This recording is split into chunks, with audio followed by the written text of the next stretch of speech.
जस्तो किसिमको देशको आर्थिक अवस्था छ या देशको जस्तो किसिमको यो अहिलेको कोरोनाको कारणले जस्तो अवस्था छ, खास गरी दुईटा कुरा, मानव स्वास्थ्य र अर्थतन्त्रको स्वास्थ्य दुईटै बिग्रेको बेलामा जस्तो बजेट आउनुपर्ने हो त्यस्तै नै आएको छ भन्ने मैले ठानेको छु। किन भन्नुहुन्छ भने गएको वर्ष हामीले करिब 15 खरब 33 अरबको बजेट प्रस्ताव गरेका थियौँ। त्यसलाई पछि हामीले मध्यावधि समीक्षामा 13 खरब 85 अरबमा झारेका पनि थियौँ र त्यसको बावजुद पनि ती लक्ष्यहरू पुरा परिपूर्ति हुन सकेको अवस्था थिएन यो कोरोनाको कारणले। र विशेष त यसको धक्का दुईटा कुरामा लागेको थियो। एउटा भनेको राजस्वमा हामीले प्रत्यक्ष रूपले र दोस्रो हाम्रो वैदेशिक मुद्रामा पनि रिटर्न्सको कारणले पनि त्यसमा पनि सङ्कुचन आउने स्थिति छ। यद्यपि अहिले पछिल्लो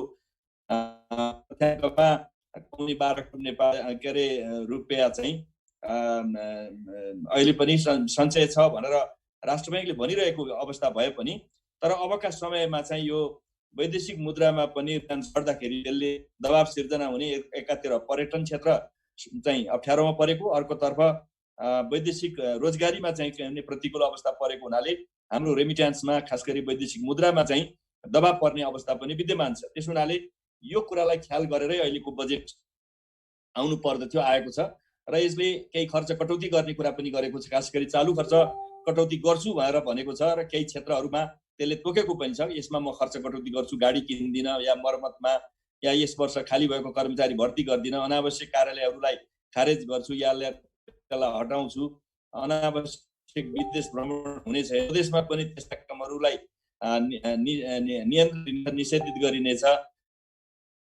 यस्ता कुराहरू गरे। यति हुँदा हुँदै पनि अब यसले अर्को एउटा कुरा के पनि गरेको छ भन्दा खास गरी कोरोनाबाट चाहिँ मुक्त हुनको लागि जे पैसाको आवश्यकता थियो, खास गरी स्वास्थ्य क्षेत्रमा पैसा निकै धेरै बढाएको छ।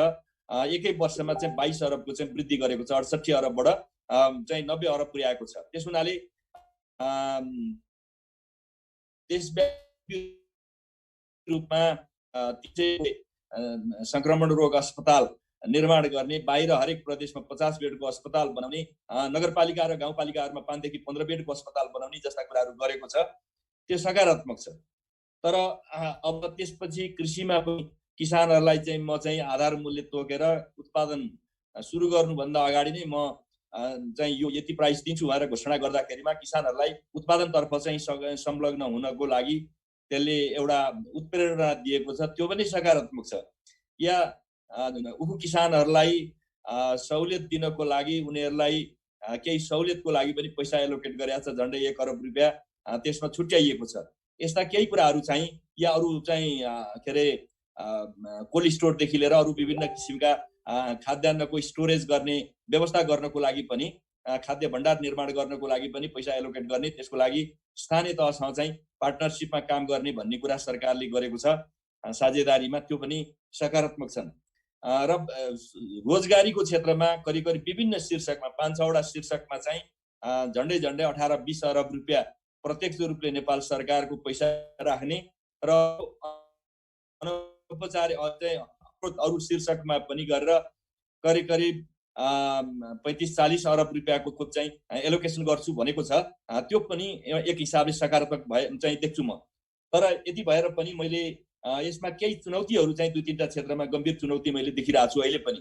त्यो भनेको के हो भने पहिलो हामीले चालु खर्च घटाउँछु भन्दा भन्दै पनि 9 खरब 49 अरब रुपियाँ चाहिँ चालु खर्च छुट्याएका छौँ, जबकि हामीले रेभेन्यू चाहिँ कति उठाउँछौँ भनिरहेछौँ भने 8 खरब 90 अरब उठाउँछु भनिरहेछौँ। यस हिसाबले झन्डै 60 अरब रुपियाँ हाम्रो चालु खर्चमा रेभेन्यूले नजाने स्थिति देखिन्छ। त्यसो हुने बित्तिकै या त हामीले वैदेशिक सहायताबाट आएको पैसाबाट बजेट सपोर्टबाट चाहिँ यसलाई म्यानेज गर्नुपर्ने स्थिति हुन्छ, या हामीले आन्तरिक ऋण उठाएर चालु खर्च धान्नुपर्ने स्थिति आउँछ, जो यस वर्ष त्यस्तो देखा पर्यो। यद्यपि बजेटले चालु खर्च धान्नको लागि यो आन्तरिक ऋण लिइने छैन भन्ने कुरा भनेको हुँदा हुँदै पनि त्यो केवल पुँजीगत खर्चमा खर्च गरिनेछ भन्दा भन्दै पनि यदि इनकेस मानुस आन्तरिक राजस्व उठेन र बाहिरको पनि ऋण जो कुरा गरेको छ बजेटमा करिब 2 खरब 79 अरब, त्यो चाहिँ ज्यादै नै माथिल्लो साइडमा बसेर चाहिँ म यति प्राप्त हुन्छ होला भनेर चाहिँ बजेटमा लेखिएको छ। तर धेरै हाम्रा चाहिँ विगत अनुभवहरूले के भन्छन् भन्दा हरेक वर्ष वैदेशिक सहायता यति आउनेछ भनेर हामी लेख्छौँ, तर आर्थिक वर्षको अन्तमा त्यति पैसा आउँदैन। जस्तो बजेटमा सामान्यतया के देखिन्छ भने 65% जस्तो आन्तरिक स्रोत, 35% जस्तो बाह्य स्रोतमा आधारित भएर बजेट निर्माण हुन्छ। तर आर्थिक वर्षको अन्तमा पुग्दा एक्ज्याक्ट खर्चमा जाँदा 80 आन्तरिक स्रोत र 20 बाह्य स्रोतमा चाहिँ सीमित हुने गरेको छ। त्यसो हुने बित्तिकै बाह्य स्रोतका उल्लेखित गरेका पैसाहरू नआउने सम्भावना बढी हुन्छ। त्यसो हुने बित्तिकै त्यो पनि ऋणको पैसा, त्यसमा अनेक शर्तहरू हुन्छन्। 279 अरब यो नआउने स्थिति हुँदाखेरिमा यसले कतातिर जान सक्दछ भन्दा पुँजीगत खर्च जो घटाउँदिन भनेर सरकारले भनिरहेको छ, पुँजीगत खर्चमा चाप पर्ने र बाह्य सहायता नआउँदाखेरिमा पुँजीगत खर्च नहुने र पुँजीगत खर्च नहुँदाखेरिमा रोजगारी र यो आर्थिक वृद्धिलाई चाहिँ प्रत्यक्ष रूपले चाहिँ के भने नोक्सानी गर्ने स्थिति आउँछ। आर्थिक विस्तारका लागि पनि यसले चाहिँ गर्न दिँदैन। आर्थिक विस्तारमा चाहिँ सङ्कुचन आउने त्यो स्थिति देखा पर्छ। र अर्को चाहिँ यो आन्तरिक ऋण चाहिँ यदि राजस्व उठेन भने अहिले मैले खर्च गर्दिनँ भने नि वर्षको अन्तमा दबाब पर्यो भनेदेखि चालु खर्च पनि त्यसैबाट ल्याएर चाहिँ धान्नुपर्ने स्थिति आयो भने हामीले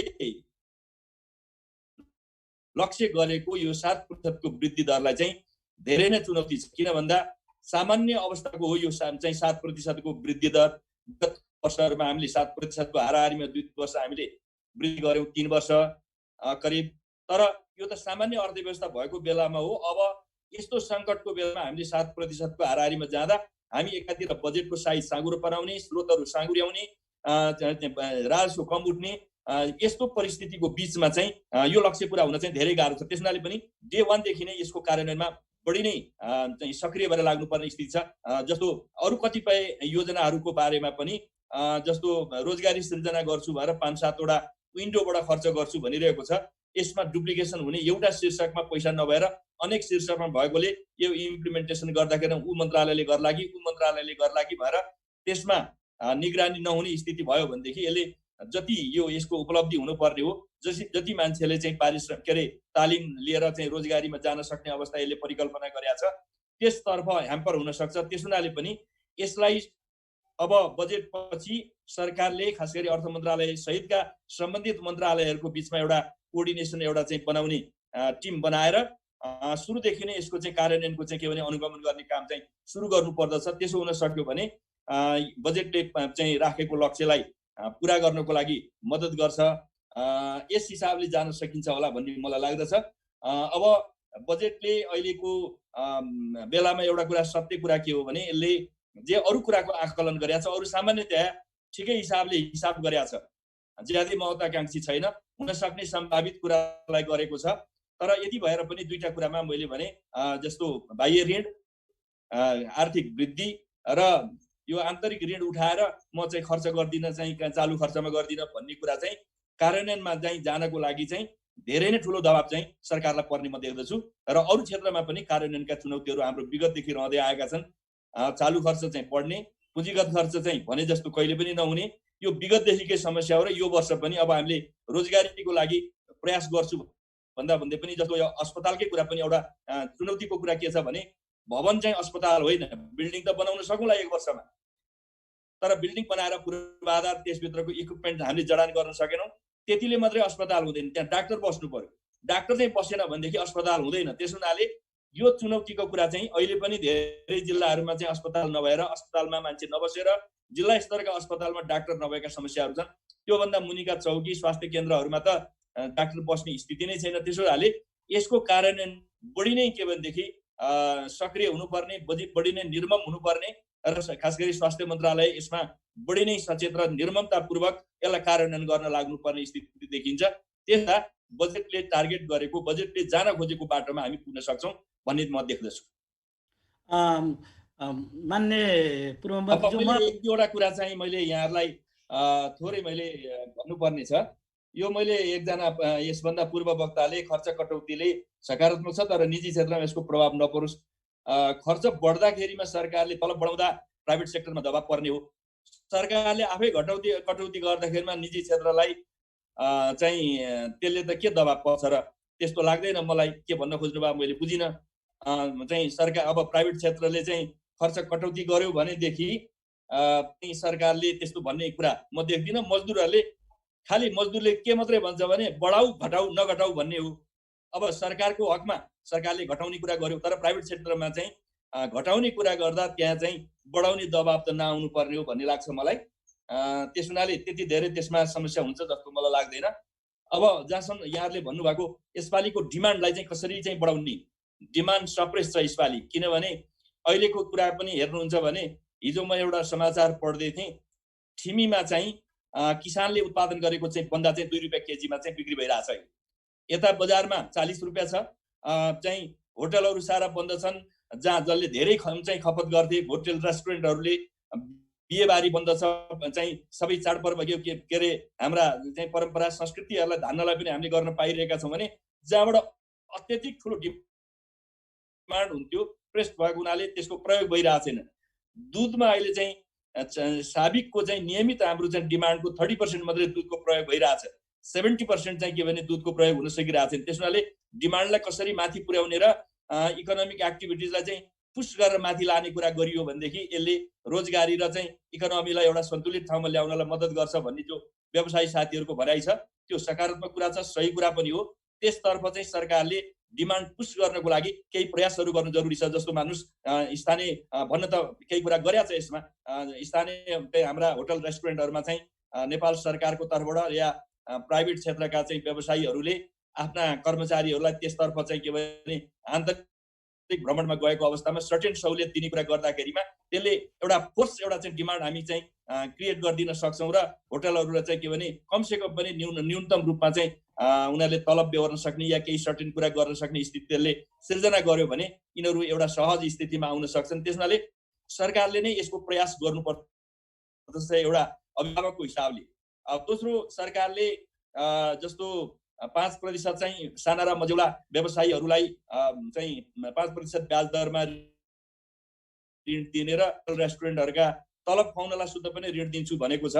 त्यो अब अनुदानमा दिएदेखि राम्रो हुन्थ्यो भन्ने त व्यवसायीको होला, तर पनि यो सहुलियत दरमा ऋण दिने र रिफाइनेन्सिङको 1 खरबको कुरा पनि जो गरेको छ त्यो दुईटै कुरा चाहिँ व्यवसायीको लागि या डिमान्ड चार्ज चाहिँ घटाउने कुरा या अरू केही कर्समा आदि छुट दिने कुरा गरेको छ। केही सकारात्मक कुराहरू छन् निसन्देह। तर यस साथीहरूले के चाहिँ भन्नुपर्ने हुन्छ भन्दा हाम्रो अर्थतन्त्रको आकार नै ज्यादै सानो छ। 13 अरब चाहिँ डलरको हाम्रो चाहिँ बजेट भन्ने बित्तिकै यो कुनै ठुलो कुरा होइन। त्यस हुनाले पनि हाम्रो आकार, हाम्रो अवस्थाको कारणले हामी धेरै सहुलियत दिन सक्ने ठाउँमा रहेनौँ। त्यो पनि सायद अर्थमन्त्रीलाई एउटा दबाब होला, किनभने यसो गर्दा गर्दै पनि यति छुट दिँदा दिँदै पनि राजस्वमा कसरी यो राजस्व सङ्कलन गर्ने र अर्को वर्ष 20% 22% को चाहिँ एउटा ग्रोथमा चाहिँ जाने भएर जुन राजस्वको लक्ष्य राखेको छ त्यो दबाब पर्न सक्छ यदि यो चाहिँ लकडाउन लम्बेर गयो या लकडाउन चाहिँ भएन तर पनि विभिन्न रूपले चाहिँ यो चाहिँ के भने कोरोनाबाट चाहिँ सहज एउटा चाहिँ ढङ्गले आवागमन भएन, अर्थतन्त्र सहज भएन भने यो लम्बेर जाने स्थितिमा अर्को वर्ष पनि हामीले समस्याहरू भोग्न सक्छौँ र राजस्वमा यसको प्रभाव पर्न सक्छ। अघि भन्नुभयो जस्तो अब रेमिटेन्स कम हुँदाखेरिमा हाम्रो कन्जम्सन घट्छ, कन्जम्सन गर्दा राजस्व घट्छ या हाम्रा लिक्विडिटीमा चाहिँ प्रभाव पर्छ भनेपछि यसको चेन इफेक्ट जुन छ त्यसलाई एउटा एकदमै केयरफुल हिसाबले अहिलेको यो अर्थतन्त्रलाई सामान्य बनाउनको लागि जो लाग्नुपर्ने छ यसमा केही सोच यो बजेटले राखेको छ। तर कार्यान्वयनमा धेरै चुनौती र अप्ठ्याराहरू विद्यमान छन्। ती सबैमा हामीले सहयोग गरौँ भने लाग्छ हामीले बजेटले खोजेको कुरा प्राप्त गर्न सक्छ या देशले खोजेको भनौँ न। अहिले त बजेटको कुरा मात्रै होइन, देशले जो सङ्कटबाट मोचन गरेर अगाडि जाने कुरा गरिरहेको छ, हामी देशमा त्यसको बारेमा सोचिरहेका छौँ। त्यसतर्फको यात्रा अलिकति भए पनि सहज हुन्छ भन्ने मलाई लाग्छ। र मैले अहिले प्रारम्भमा यति कुरा गरेर म अर्को कार्यक्रममा जानुपर्छ।